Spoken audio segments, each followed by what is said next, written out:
Hi, I'm Deborah Copaken, and I'm the author of several books, and I write for The Atlantic. And I'd like to introduce first our panelists. There is Melissa Kearney, and she's a professor of economics at the University of Maryland and the non-resident senior fellow at Brookings. We have Eric Klinenberg, a professor of social sciences at New York University and the author of Modern Romance. We have Justin McLeod, who is the CEO of Hinge, and as you'll find out, also a friend of mine. And we have Eve Rodsky, who's the author of the book Fair Play. Now, before we meet the panelists, I would like everybody, so please launch poll question number 1, because I would like to ask the audience, during this time, has your relationship status changed since the start of the pandemic? A, I entered a relationship. B, I exited a relationship. C, I maintained a relationship. Or D, I am still not in a relationship. So while you guys all answer those questions, we will get started talking about what our lives have been like during the pandemic, because when I found out we were doing a story, a panel on love, I realized that you can't talk about love without talking about vulnerability.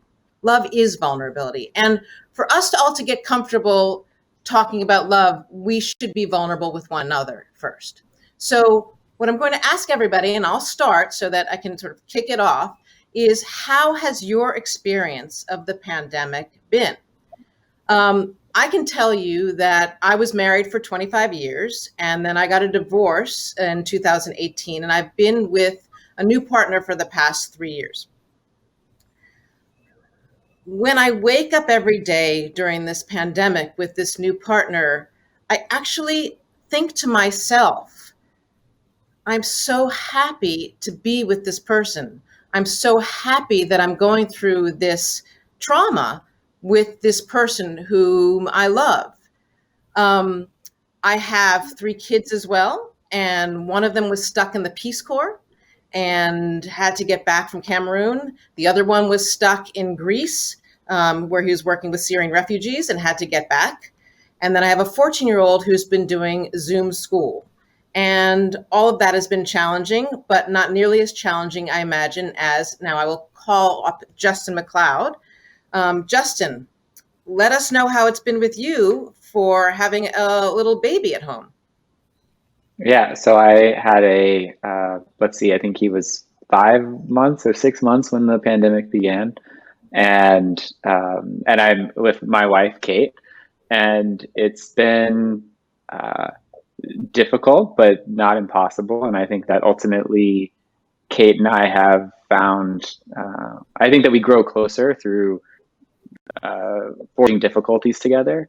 And this has definitely been a series of difficulties. Like, I think raising a kid and transitioning from, no kids to a kid is a difficulty in itself. And then trying to do that during coronavirus when I run a company and she runs a company has definitely led to tensions and difficulties that we've been navigating together, and ultimately I think has been bringing us closer together. And then my relationship with Ollie, my year-old son now, has just been it's been a blessing, because otherwise I would have been at the office so much, and now I get to spend so much time around him, and so that's been really incredible. That's wonderful. Eve, let me switch to you now. How has it been for you during this pandemic? Well, thanks, Deborah. I really appreciate it, because I like to think I'm like you. I think, thank God, I'm in the position I am now and not in the position where we're talking about vulnerability. I actually tell my story in my book, Fair Play, that my relationship almost ended over a text my husband sent me 8 years ago that said, "I'm surprised you didn't get blueberries." And the reason why I bring that up is because it reminds me a lot of now, where the space-time continuum is collapsing on so many of us, where you can picture the scene where I had a breast pump and a diaper bag on the passenger seat of my car. I had gifts for a newborn baby to return in the back seat of my car. I had opted out, or I now say was pushed out of the traditional workforce because I had become what I call the default or the she-fault for literally every single household and domestic task for my family. 865,000 women have left the workforce in September because they cite too much childcare and domestic work to do their jobs effectively. And so I'm really happy that I'm not in that position right now, but I'm feeling for all those women who are in that position because I know what that domestic imbalance feels like. 30% of us divorce over the domestic unfairness that Justin was talking about that happens once kids come. So in terms of vulnerability, I will say I'm a lot like you, where I really am very blessed to be in a different position and not where I was the day that my husband sent me that text. I'm surprised you didn't get blueberries and assumed that I was the fulfiller of his smoothie needs. Got it. Okay, so Eric, please tell us how your pandemic experience has been. I mean, I want to be honest with you. I live in New York City. March was unbelievably stressful for all of us. I'm married. I have two kids, an 11-year-old and a 14-year-old. Somebody in our family got really, really sick in the second week of March. Fever, night sweats, lethargy, the whole suite of symptoms of COVID. It was when you couldn't get a COVID test. People were dying. It was very scary. You could feel kind of the world closing in on us. And fortunately, now everybody's okay. And we went out and got, antibody tests months later and had no antibodies, which I guess was unfortunate. But it amped up the level of stress in our house. And for the first, I would say, 6 to 8 weeks, it was a very difficult time. We were kind of living on edge. We didn't know, what we needed to wash and disinfect, and whether it was okay to touch other people in the family, and what we could let the kids do and not do. And in the last several months, we've really learned to live with it and to turn a corner and to do better.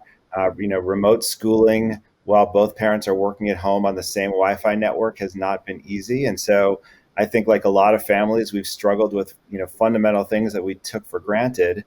And I guess the nice thing that's come out of this is there's been a lot of sweetness and time with each other that we never would have had otherwise. Not just time with children, who ordinarily, when they're at this age, want to do everything possible to get away from you, but who are actually, interested in our companionship.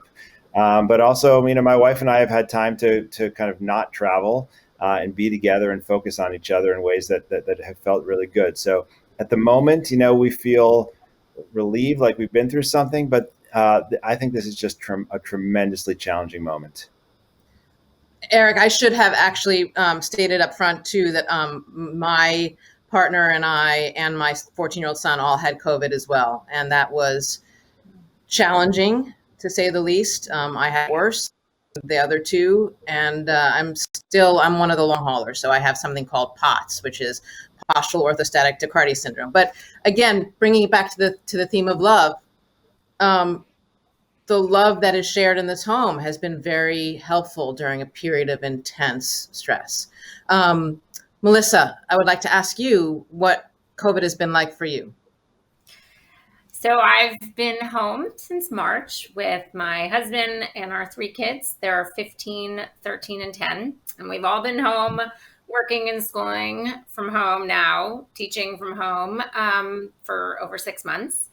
I'm acutely aware of how lucky we are. My husband and I both have our jobs. We haven't lost any income. My kids all are able to log on to Zoom and basically do school without that much hand holding from me. So this has been not nearly as hard for us as I know it has been for most people. It was a bit of a roller coaster. At first, I would say the first couple of months were this lovely family adventure when we went on daily family walks, and it was really exciting to have breakfast, lunch, and dinner together every day. And then after a few months, the excitement of that wore off, and I was like, why are you all still in the house all day? Why am I making lunch for 2 hours every day? Why can I not hear myself think for 5 minutes? But I think what Eric said is true for us too, which is we settled into a new normal. There is now a schedule in the kitchen. This is what we're having for lunch every day. There are no options. And we've just gotten used to this to the point where I'm actually a little worried when we all do have to get out of house in the morning and get to 2 jobs and 3 schools. It's going to feel a little bit jarring to not be together every day anymore. Thank you so much, Melissa. I'd like to get back to the poll. Do we have our results yet of our poll? So I have to put my glasses on for this because I cannot see it. Let's see. Most people, 57%, maintained a relationship. 30% are not, or I am not in a relationship. 13%, I entered a relationship, and 0% exited. Now that surprises me. That's 0%, I have to say. And I was going to talk to Melissa first, but I think I would like to bring it to Eve first for a moment to talk about that statistic. Does that surprise you that 0% have exited a relationship during the pandemic, based on your studies? I think we're still in the coping phase and we haven't moved to the adaptation phase. We're going to be into Earth 2.0. What I do know is that in my research, so many women, like I said earlier, 865,000 women have exited the workforce. And I think what I see is that is because they're trying to keep their families together. And so I'm not actually that surprised that we have seen less exiting. I do think that we will see COVID divorces, but I think a lot of people are communicating passively aggressively. I hear a lot of women telling me that they don't feel like they have a permission to be unavailable from their jobs, their partners, and their kids. And so I wonder how that will eventually affect society. But I still think we're in a coping phase. So I don't think we'll see the full ramifications yet. And there's something else I wanted to talk about with you, which is one thing I read that you wrote is that you don't believe in 50-50 parenting. You believe that everybody takes on a task, and you use mustard as an example. Can you expound on that, please? I love that example. Well, I think it's really important. I think vulnerability is really important now, Deborah, but I also think boundaries, systems, and communication are actually even more important to go from coping to adaptation and love relationships, whether or not you have kids. And part of that is not scorekeeping, right? So we get into these situations where we don't treat our home as our most important organization. So we're setting the table when we're hangry or cranky, or the default is on women and hetero cisgender relationships. Or we're saying who's taking out the dog when the dog's about to take a piss on the rug. And so a lot of that is systems failures. And so what I like to say is that instead of scorekeeping and saying, well, I took out the dog last, so it's your turn to take out the dog, or I did the dishes now, you have to take the dishes. I ask people in Fair Play to move to an ownership mindset, because even my Aunt Marion's Mahjong group has more clearly defined expectations in the home. You don't bring snack twice to that group and you're out. But the home is complete disaster. We're dying in decision fatigue. And so the opposite of decision fatigue is the ownership mindset, which is really just mustard. So in Fair Play, I really looked at and I interviewed 500 men and women about how did mustard get in their refrigerator. And often what I heard is that you have to think about your second son, Johnny, likes French's yellow mustard with his protein. Otherwise, he chokes. That's why the yellow mustard is there. That's the conception phase. And then someone has to monitor that mustard for when it's running low and put it on a grocery list with everything else you need in the house. And then someone actually has to get their butt to the store to go purchase the yellow mustard. And what was happening was that the conception and planning, so many, especially hetero cisgender women, were saying that they were holding that. But then men, you guys were stepping in at the execution, Eric, and you're bringing home spicy Dijon every freaking time. And I asked for a French's yellow. And don't you know, haven't you been sitting with Johnny for 7 years? Have you not seen that he eats yellow mustard for 7? And all of a sudden you hear my tone changing. I'm not talking about mustard anymore. I'm talking about accountability and trust. And so I think that's the danger of the relationships in the home, is that they present really small, right? I genuinely thought I was maybe divorcing my partner over off-season blueberries. But these are really bigger issues around accountability and trust. And so when you can hold the groceries card with a full ownership mindset, the conception, planning, execution, it doesn't have to be 50-50. It alleviates the mental load and the cognitive labor. That's the number one thing women said they hated about home life, that they couldn't shut their mind off.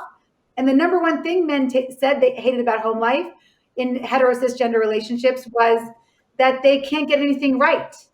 That even when they go to the store for mustard, they're bringing home the wrong thing. And so the way to alleviate that is to move away from a 50-50 mindset to a full conception, planning, and execution ownership mindset over things that have to get done in the home. Customize your defaults, and your home is going to become a lot more efficient. And you have a lot more time for things like sex, those walks around the block, and things you actually want to talk about other than like sponges in the sink and blueberries. So what is the one thing that you gave up to your husband that he does that you're so psyched that you don't have to do anymore? For me, it was extracurricular sports. I love Seth, but he really thought that he was handling extracurricular sports for my two sons by showing up at the Little League field.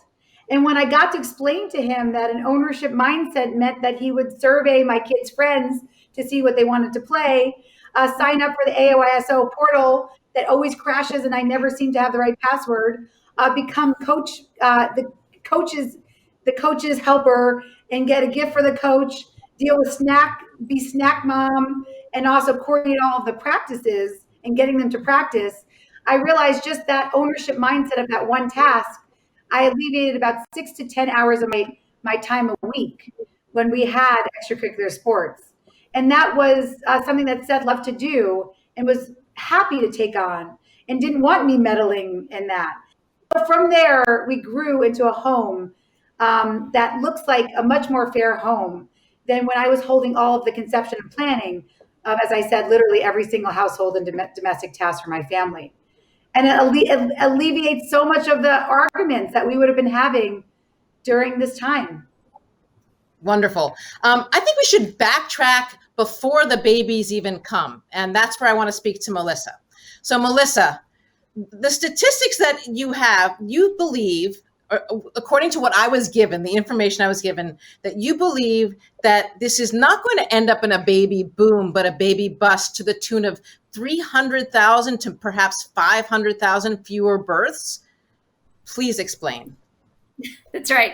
So when the COVID pandemic first hit, and there were a bunch of cute stories about, predicting spikes in births because presumably people would be stuck home with their romantic partner, my colleague and I said, no way. We know from past experiences that when there are economic downturns, when there are big public health crises, what we see is a large reduction in births.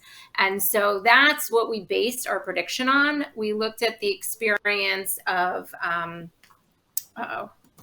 did I freeze on you? Nope, not on me.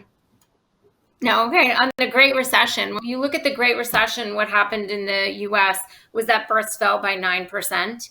And in fact, if you look across places in the US where the Great Recession was deepest, and to be clear, what we're having now with the COVID pandemic is as much an economic crisis as a public health crisis. When you look across places and see that places that have the largest increase in unemployment rates, those places subsequently had the largest decrease in birth rates. And so we look at projections as to how long and deep this economic recession is going to be. We're likely to see an increase in unemployment rate of about 10%. And by our estimates, that implies that births are going to fall by 10% relative to what they would have been without this pandemic-induced recession. We also look back at data from the Spanish flu experience. And what's quite remarkable is you see in the two waves of the Spanish flu, where there was an increase in deaths due to pneumonia and influenza, 9 months later, there was about a 12% reduction in births. And mind you, that happened at a time when people didn't have access to modern contraception, and the Spanish flu was not accompanied by a recession. So that was just a public health crisis. So we expect from that there's going to be even more than a 10% reduction in births that we would predict just from the employment and economic situation right now. And so we up our estimate to say that we might see as many as 500,000 fewer births because of this economic public health crisis.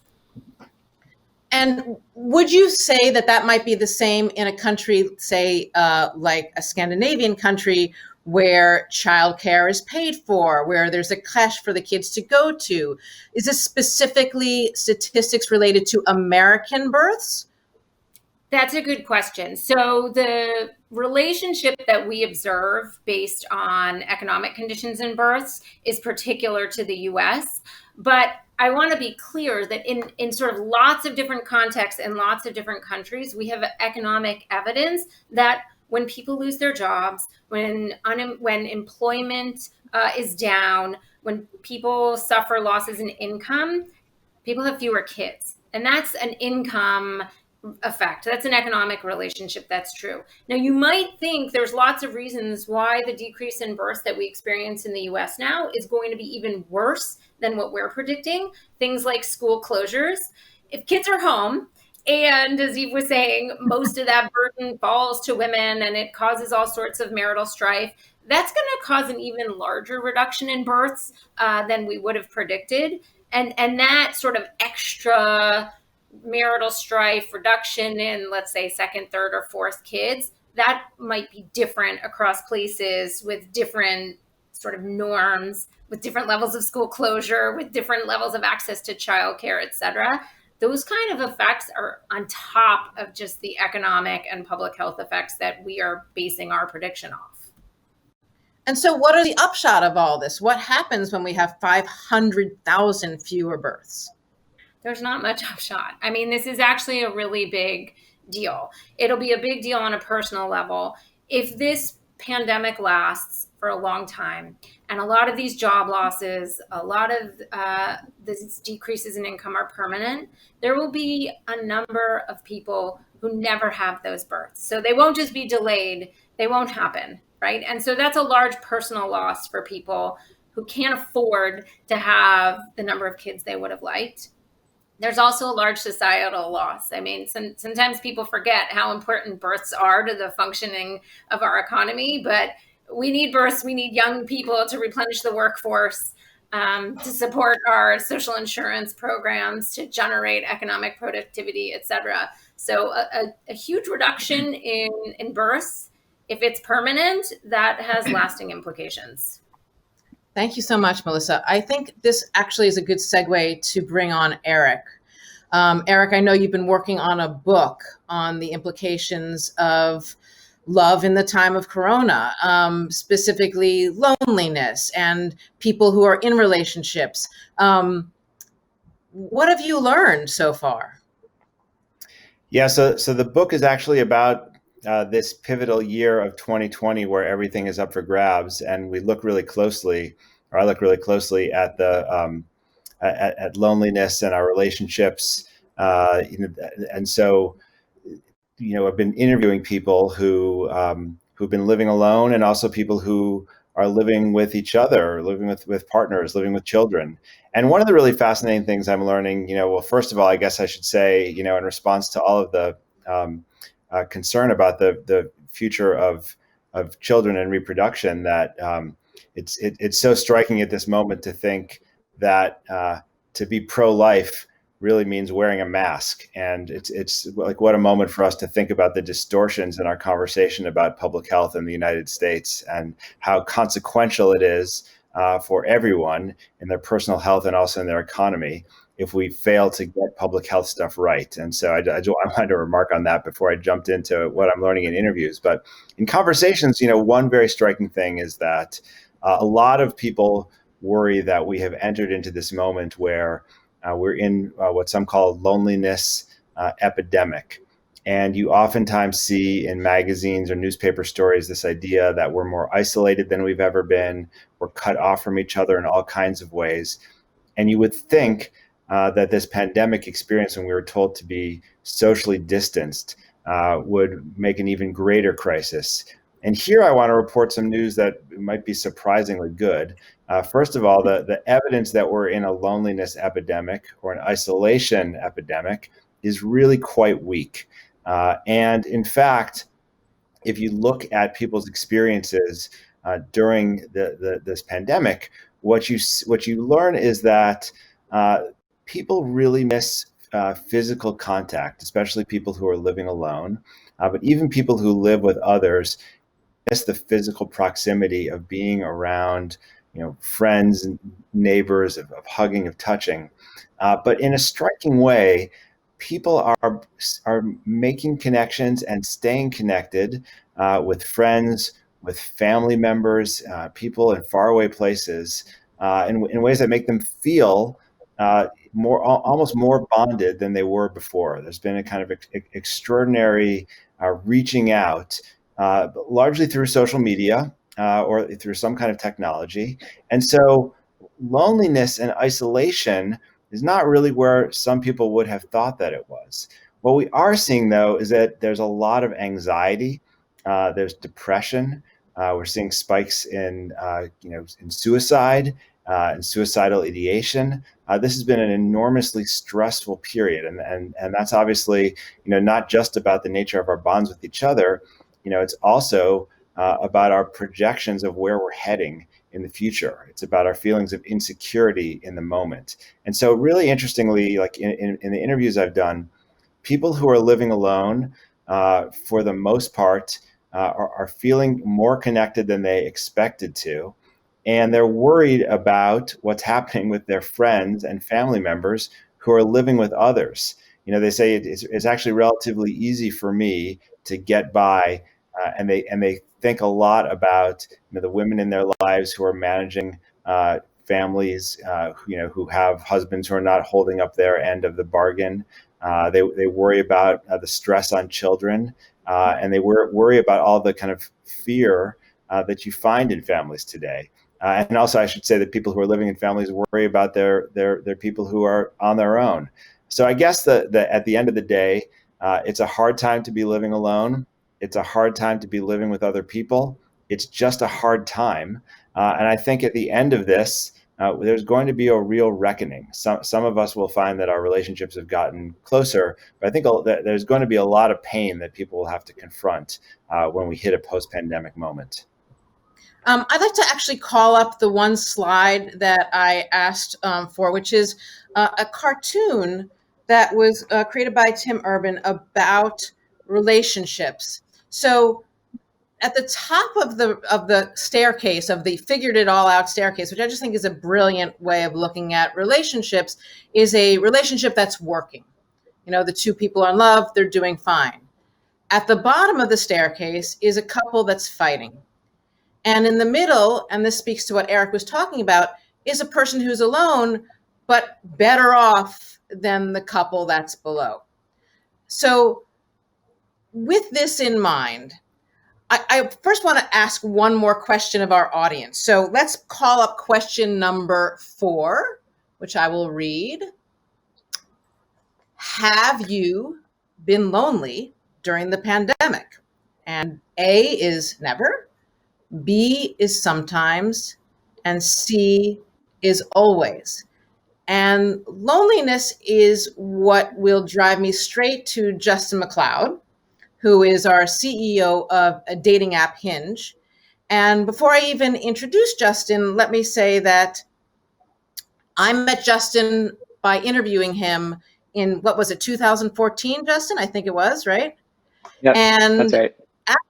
And during our interview, as I was rushing to get back to my son, who had to be picked up at school, I had a throwaway question. I said, "Oh, just by the way, have you ever been in love?" And Justin said, "Turn off that tape recorder." And he gave me this long, long answer about this beautiful young woman who'd gotten away, the one who got away. And that led to a long discussion on our part. Justin ran off to, I'm having a sound issue right now. So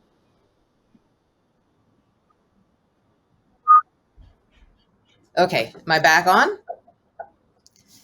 So Justin ran off to Switzerland, I believe it was. Well, why don't you tell the story? Yeah. You tell the story. Oh man. Well, I mean, we could spend the rest of the time, but Deborah inspired me to reach back out to the one who was about to marry someone else. And it had been almost 8 years since we'd seen each other. And I flew over to Switzerland where she was living. And about a month before her wedding to this other person, asked her to call it off and come back to America with me, which she did. And we're married today and have that kid together, Ollie.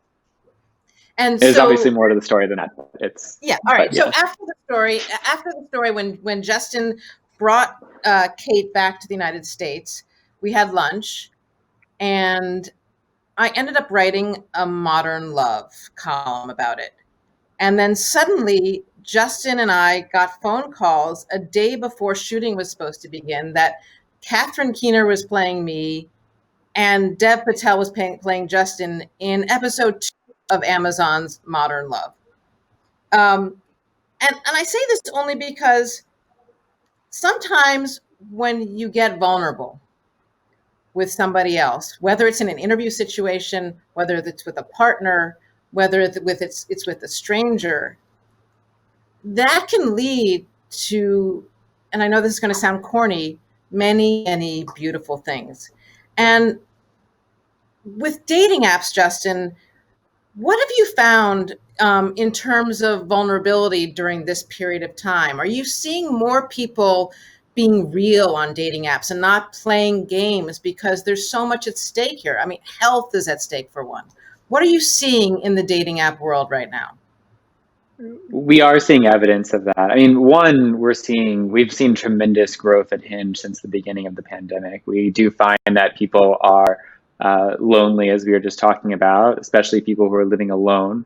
And so they've turned to Hinge because really there's no other way to meet people right now. There's no gyms and clubs and bars and weddings and dinner parties. Like, all of that is gone.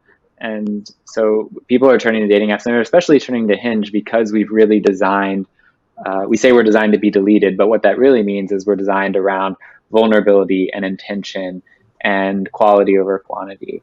And that's generally what we've been hearing from our users, is that people have really spent the time during this like very tumultuous, uncertain time, thinking about what they really want from a relationship, who they're really looking for in a partner, and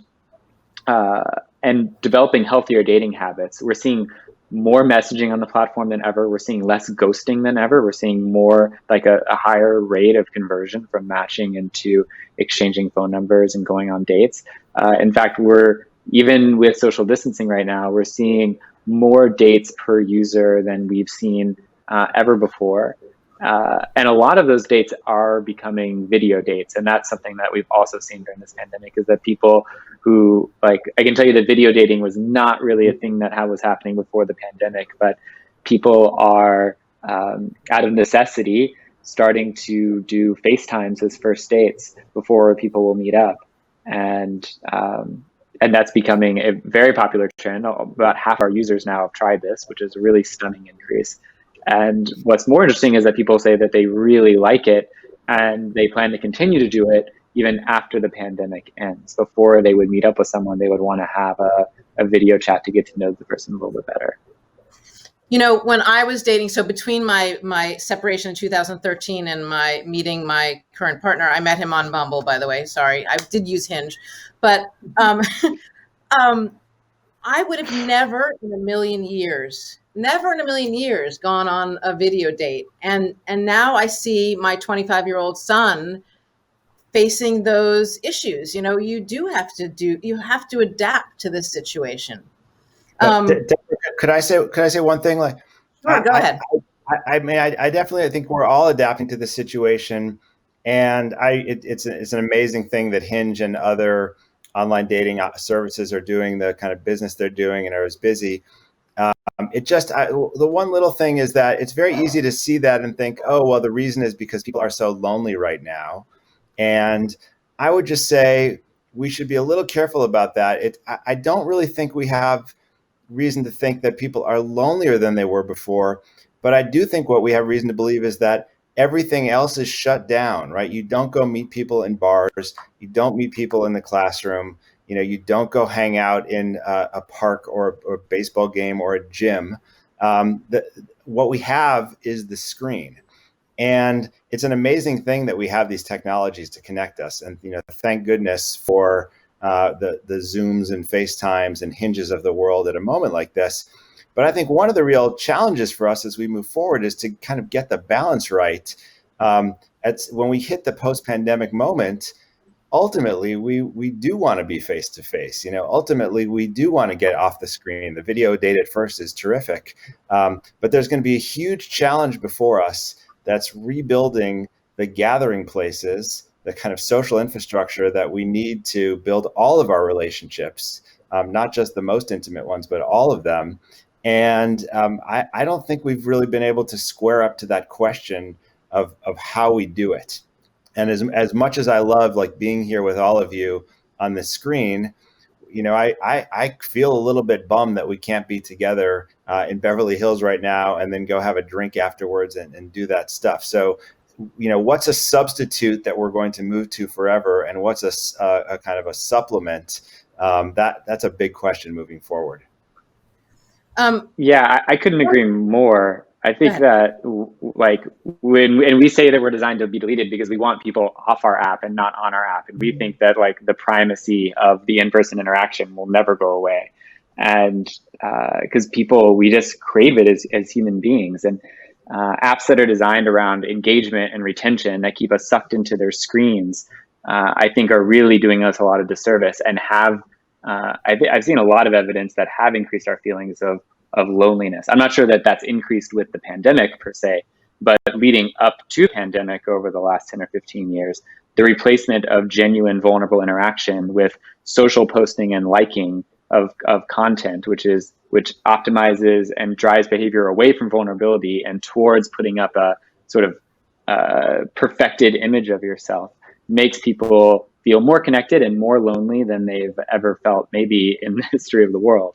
So I totally agree with that. And it's up to us as people who are helping shape this future to really consider what metrics are we driving around? Are we driving around engagement and retention? Or, and this is what Hinge is doing, and we're really trying to set an example in the space, is to design around great first dates. And something like video dating has the potential to replace in-person, but it doesn't, because people don't stay on that. And what it actually does is give people more confidence to go meet up in person and to feel less dejected, because they have higher confidence that when they meet up with this person, that it's going to be a good time, versus the sort of dejecting experience of showing up on first dates and realizing 2 minutes into it that like this was a mistake and you wasted your night, you wasted your evening, you wasted your money. And so I think this is here to stay with us, but I don't think it's a bad thing. I think it's an enabler of in-person communication or in-person dates. Right. I think that's also a good segue to, I would love to know the answer to our audience poll. Have you been lonely during the pandemic? And the answer, not surprisingly, is 74% said sometimes, 16% said never, and 10% said always. So the always people. I think we should all talk for a moment together about this idea of loneliness and love, right? Melissa. I was like, no, that's not my expertise. It's not your expertise, but I'm thinking about the woman who's 35 right now, who doesn't have a partner, and we don't know how much longer this pandemic is going to go on. And it brings me back to what you said earlier about the tragedy of somebody who may want a child and not be able to have one because of loneliness leading to lack of opportunity to have the baby. Right. So some people will sort of, because of this period, they will delay their meetups, they will delay their childbearing, and biology will get in the way and they will age out. And that's a loss. You could also think of the 27-year-old mom of one who loses her job, who has to go to work every day, whose kid is at home, and she's just not in a position to have the second child she would have. So now that child won't have a sibling, right? And that's something I think most of us don't immediately think of as a consequence of this pandemic, but that's a future loss and a future loneliness. So there's lots of ways the economic and social ramifications of this are going to play out. We've been getting some questions from our audience, and I'd like to ask a few of these. So I think right now, this is a question I guess I'm going to ask of Eric. Who is better off right now mental health-wise? Singles alone at home, couples without children, or families with children? If you have data on that, or speculation. Unfortunately, I don't have data. I mean, and your comic from before pointed to that, right? I mean, I've done interviews with couples who are in healthy relationships who have bonded together during this and feel like their relationship is stronger. And I've also done relationships with people done interviews with people in relationships that are really stressed and where things are tough. And I wrote a book years ago called Going Solo about the fact that there's more single people and people living alone than ever before, and they're experiencing this thing, which is the people who were single kept telling me, as lonely as I sometimes feel, there's nothing lonelier than being in a bad relationship. And I think a lot of people who are in relationships right now and have not ended them, to go back to your first poll, feel a little bit trapped. One of the things that happens during a tough economic time is people feel like they can't escape a relationship even if they want to, right? The economic pressure is too great. And they're not sure if they can go out and get an apartment for themselves. During the pandemic, people aren't sure that they feel ready to be on their own. And so I don't think I can say it's better to be single, it's better to be in a couple. It really depends on your situation. But I think what we can do is a better job figuring out what the specific challenges are in each situation. So if you're living alone and you're prone to loneliness, and I think most people who are living alone are not prone to loneliness, which is why they're able to do it. There are a set of things you need to do to take care of yourself, right? Because it's not feeling lonely. If 75% of the people have felt lonely a little bit or sometimes during this pandemic, that's not necessarily a terrible thing. Loneliness is a physiological cue that our body gives to us. It tells us you need to go out in the world and make some connections that are deeper. And if you can't go out because of a pandemic, you need to reach out, in whatever way you can. So feeling loneliness some of the time doesn't tell us that we have a crisis. But if a lot of people are feeling lonely all the time, that's a very different kind of thing. And that's the kind of thing that we should be worried about. So I'm sorry I can't give you the definitive answer, but that's the truth. That's Deborah, no problem. Can I add one thing to that, Deborah? There was a group missing. So I think you had single people living alone, couples without kids, and couples with kids. I'm going to speculate that this is perhaps not most lonely, but it's hard for me to imagine a group is under more stress and strain than single moms during this time. They weren't in your group. Those are the people who are trying to work and have kids at home and have this health worry and are suffering disproportionately from the economic losses as well. So having been a solo mom for 4 years, I can tell you without equivocation that was one of the loneliest moments in my life. One of the most difficult, most lonely. You're with your kid and you're happy to be with your kid, but you're isolated and you can't afford the babysitting. So you're just by yourself all the time. There's a really good question here that I want to ask of Eve. And I don't know if you have an answer to this, but perhaps you've done some studies on this, this is the question. I understand people in relationships are suffering high levels of alcoholism and drug abuse since the virus, especially where there are gender differences in expectations and responsibilities. Can you share if this is being considered? Have you looked at alcoholism in relationships for your book? Actually, I've interviewed many psychologists who actually look at bad health outcomes, and they actually don't see sort of that link between alcohol and being sort of a single married mother, as this woman, Dr. Sherry Blake, says. But I will say that what we do see is there's negative mental health outcomes, obviously to single mothers, but also to anybody who's bearing the brunt of the domestic load right now. And those are usually women. 2/3 or more of what it takes to run a home and family are still being born on women. And I think what I love being here, why I love being at Milken, is because we're talking to leaders. And so we have to remember that the strongest bias against women is the motherhood bias, where women lose 5 to 10% of our wages for every child we bring into the world.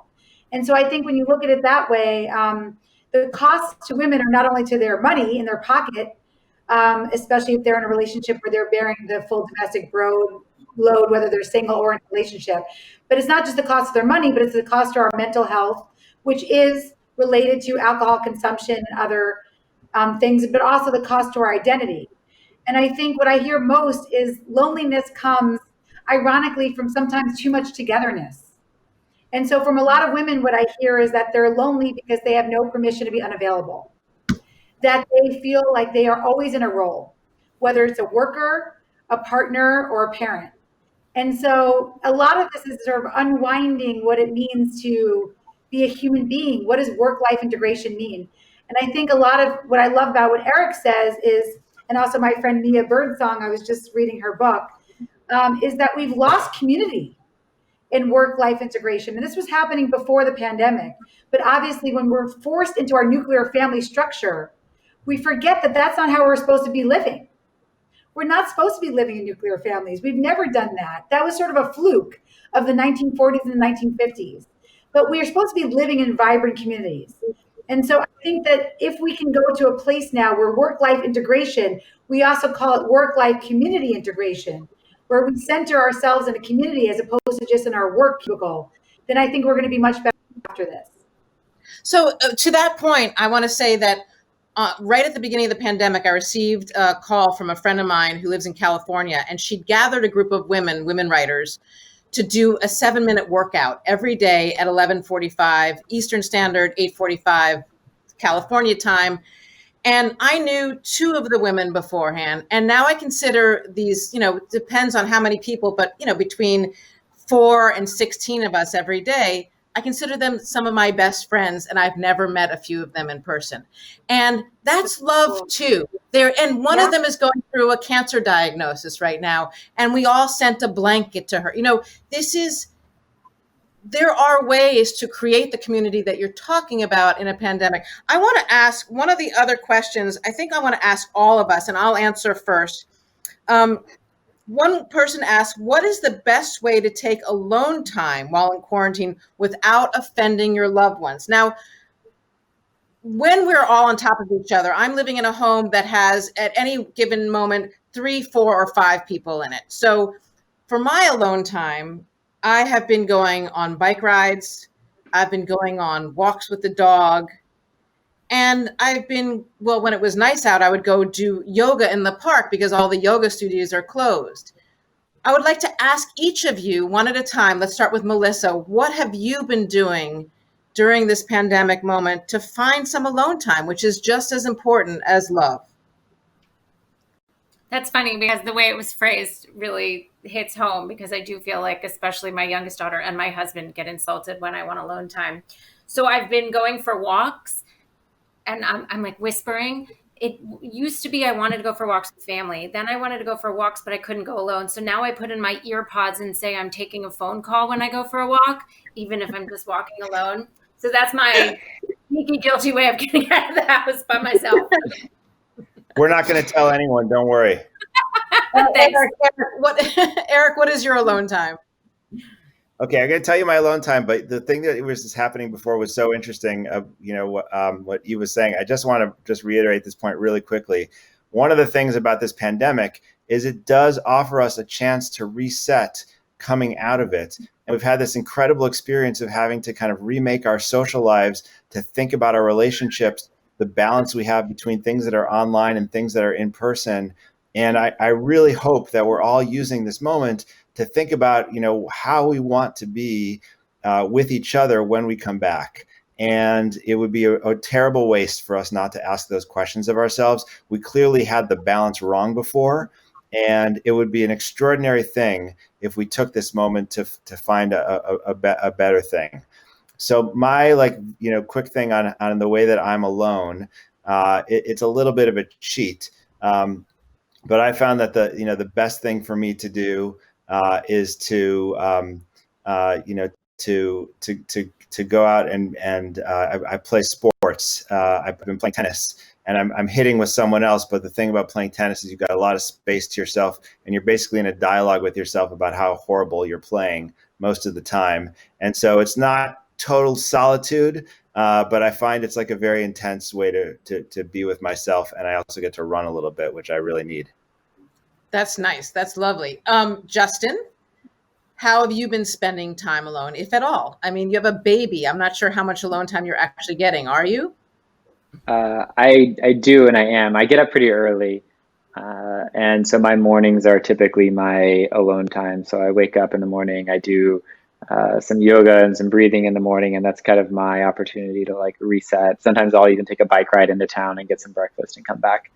And that's been my alone time. I've also taken some weekends away and encouraged, and in fact, my wife is taking a weekend away without me this week, and I'm staying with Ollie. But I just think it's so important for us to maintain our individual identities and remember, and whether it's truly alone or whether it's just spending time with others on our own instead of as a couple, I just find that we both continue to show up much better in the relationship and are happier people when we give ourselves that space and get over the sort of, I'll naturally feel guilty about that. I'll feel guilty about like leaving Kate, alone with our son for a weekend, because I know that that's hard, but it's also really like, I also know that I can't show up the way that I want to show up in the relationship if I don't get some space in alone time, and she ultimately feels the same way.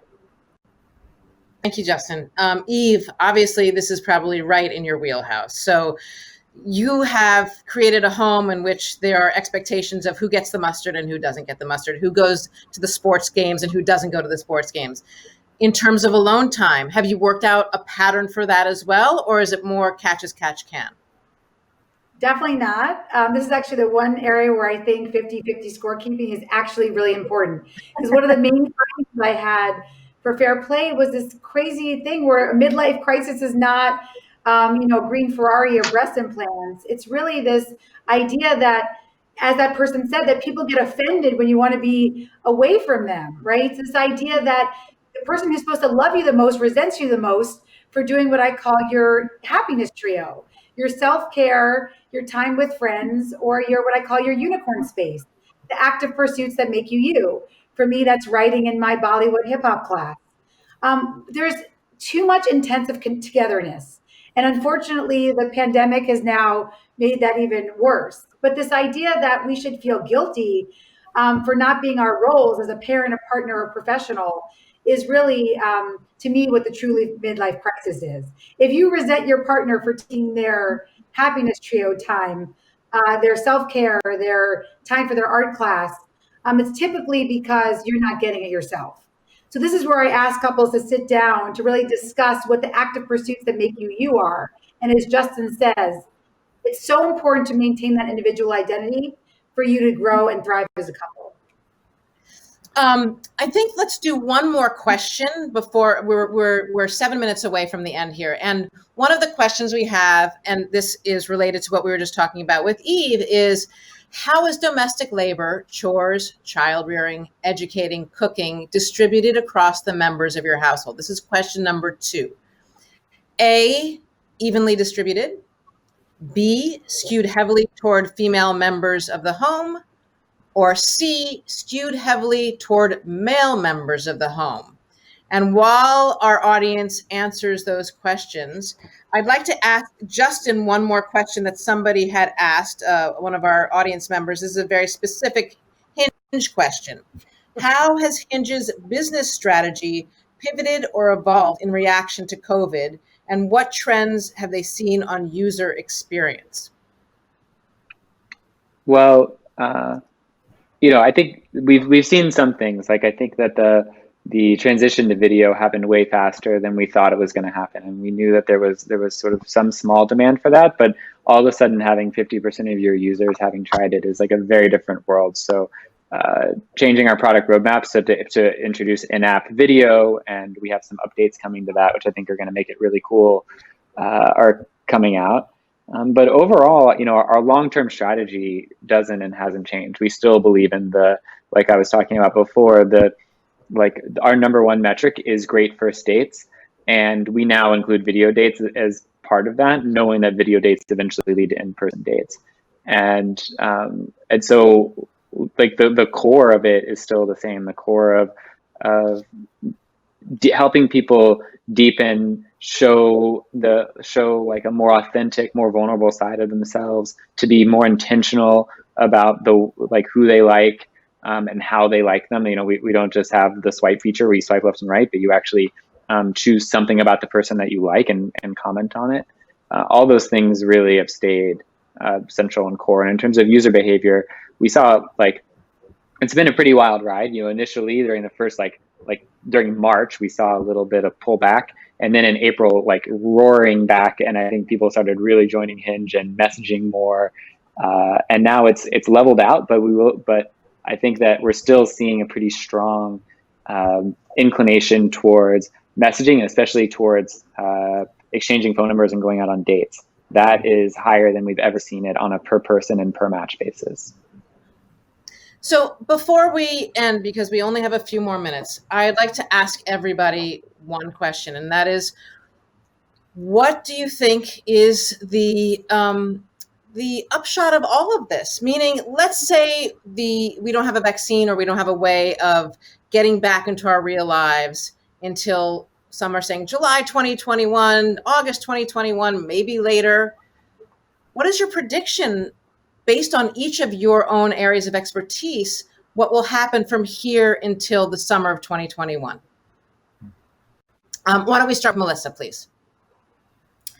I personally am hoping that we maintain this slower pace of life. Like I said, we've settled into a new normal, and there's a lot of it that's quite nice.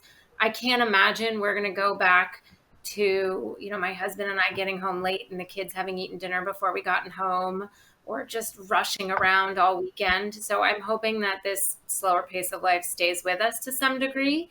And to the extent that others have also found more peace and joy in a slower pace of life, then I hope that's something we sort of maintain on a wider societal level.